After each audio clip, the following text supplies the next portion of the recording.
Hi, this is me. My name is Hamid Chojai, and I've been involved with a number of software development projects over the years at a number of different companies, and I've come to recognize Scrum as one of the best agile development practices in use today. In this fast-paced video, I want to show you why Scrum is so great and how you can get started with Scrum in under 10 minutes. I'll cover all the core Scrum concepts like product backlogs, team roles, sprints, burndown charts, and more. So get ready to be bombarded with information. Let's say this is the product we want to build. For this product, we get all kinds of feature requests from customers, executives, or even other team members. In Scrum, features are written from the perspective of the end user. Therefore, features are known as user stories. The collection of all these user stories is called the product backlog. Another way to think of the product backlog is to think of it as a wish list of all the things that would make this product great. Once we have our wish list or the product backlog, we need to start planning which specific user stories we're going to be putting into a particular release of our product. But we're getting ahead of ourselves. Let's back up a bit. To build this product, we need to have one or more people in our team who are going to play a variety of roles. First, we need her. She plays the role of product owner and helps make sure the right features make it into the product backlog, representing the users and customers of the product. She helps set the direction of the product. Then we need this guy. He's the Scrum Master, and his job is to make sure the project is progressing smoothly and that every member of the team has the tools they need to get their job done. He sets up meetings, monitors the work being done, and facilitates release planning.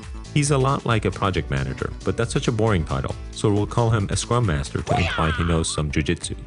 And the rest of the team has similar roles to other development processes. These guys build the product, while these guys test it to make sure it works right. These guys use it and hopefully pay for it. And these guys, they generally get in the way, but it turns out you can't build many products without them. But let's get back to this, release planning. To plan a release, the team starts with this, the product backlog, and they identify the user stories they want to put into this release. These user stories then become part of the release backlog. The team then prioritizes the user stories and estimates the amount of work involved for each item. Sometimes larger user stories are broken down into smaller, more manageable chunks. The collection of all the estimates provides a rough idea of the total amount of work involved to complete the entire release. A quick side note about estimates. There are a lot of techniques for creating good estimates. Some prefer estimating in story points, where estimates are made relative to building a small component with a known level of difficulty. Unfortunately, story points don't answer the question of, when will my project ship? I've found that the best technique is to estimate work in hours, but to use some standards in how estimates are done. For example, things that take less than a day to complete will be estimated as 1 hour, 2 hours, 4 hours, or 8 hours. Every item will fall into one of those buckets. There will be no 3-hour estimates, for example. A 3-hour item would fall into the 4-hour bucket. Larger items will be estimated as 2 days, 3 days, 5 days, or 10 days. Again, all estimates in between will fall into the next larger bucket. Extremely large items are similarly estimated in months, 1, 2, 3, or 6 months. But the reality is that such items will need to be broken down substantially before work actually begins. We'll come back to these estimates in just a minute. But for now, let's get back to this, the release backlog. With a prioritized set of user stories and the estimated amount of work at hand, we're now ready to plan out several sprints to get the work done. Sprints are short-duration milestones that allow teams to tackle a manageable chunk of the project and get it to a ship-ready state. Sprints generally range from a couple of days to as much as 30 days in length, depending on the product's release cycles. The shorter the release cycles, the shorter each sprint should be. And you'll want to have at least 2 to as many as a dozen sprints in a given release. So at this point, we can take our release backlog and split it up into several of these, sprint backlogs. One of the most important things to remember about sprints is that the goal of each sprint is to get a subset of the release backlog to a ship-ready state. So at the end of each sprint, you should have a fully tested product with all the features of the sprint 100% complete. Since sprints are a very short but a realistic representation of part of the product, a late finish of the sprint is a great indicator that the project is not on schedule and something needs to be done.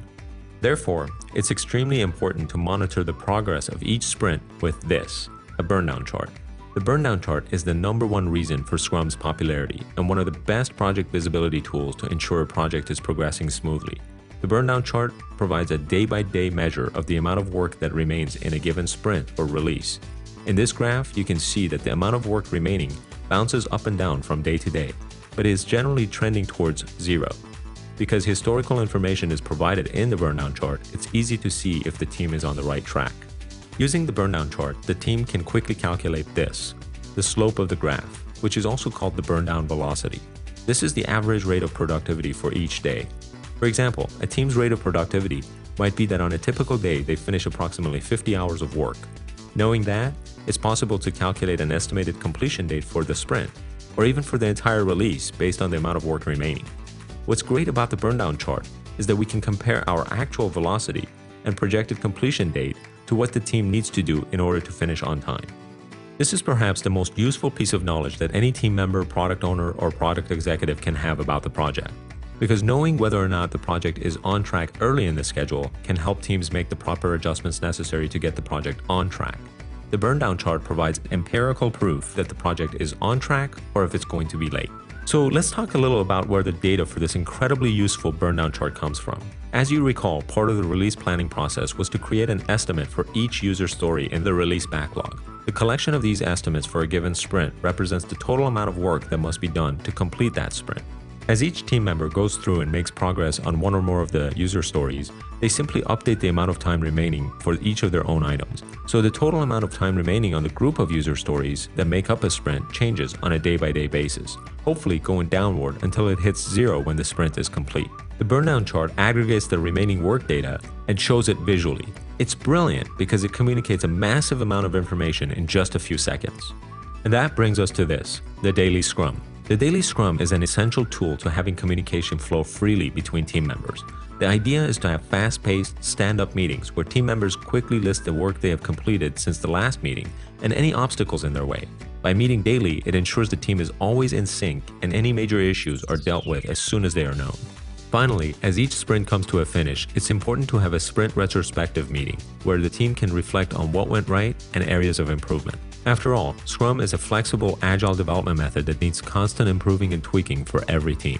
So there you have it, Scrum in under 10 minutes. You now know all the essential concepts to start implementing Scrum inside of your organization. But wait a second, what about tools to help you implement Scrum? Well, it just so happens that I've spent the last 10 years building such a tool, with a lot of help from these guys, a group of genius coders and design ninjas.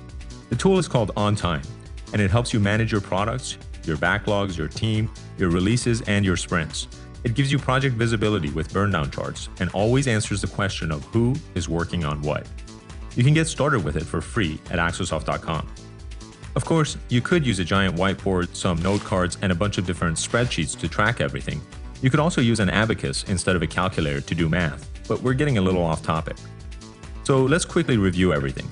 In Scrum, you work with this, a product backlog, which is nothing more than a list of features that we call user stories.